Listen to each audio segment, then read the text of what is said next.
आता पाहूयात मुंबई पुण्यातील टॉप 9 बातम्या।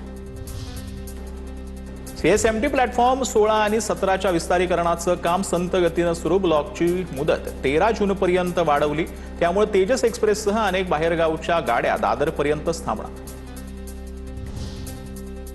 मुंबई आणि ठाण्यामध्ये आजही तीव्र उष्णतेची लाट। पुढील काही दिवस उष्णतेची लाट कायम राहणार। हवामान विभागाचा अंदाज। मुंबईच्या उपनगरात उष्ण वाऱ्यामुळे उकाड्यात वाढ। पुण्यातील सारसबाग आज आणि उद्या बंद। पुण्यातील जमावबंदीच्या आदेशामुळे निर्णय सारसबाग येथील गणपती मंदिर मात्र दर्शनासाठी रात्री 10 वाजेपर्यंत सुरूच राहणार। मुंबईच्या सायन कोळीवाड्यामध्ये स्वातंत्र्यवीर सावरकरांच्या जयंतीनिमित्त रोजगार मेळाव्याचं आयोजन। कार्यक्रमाला बीएमसीच्या महापौर रितू तावडे आणि आमदार तमिल सेल्वम उपस्थित राहणार। हिंजवडी आणि शिवाजीनगर मेट्रो जुलै महिन्यामध्ये सुरू होण्याची शक्यता। प्रवासी सेवा 15 जून पासून सुरू करण्याचं नियोजन कागदावरच।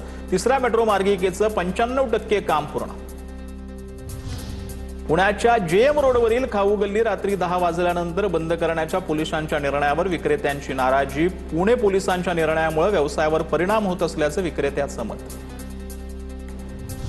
सावित्रीबाई फुले पुणे विद्यापीठाच्या सेट परीक्षा 26 जुलैला होणार। 2 जून ते 16 जून पर्यंत पात्र उमेदवारांना अर्ज भरता येणार।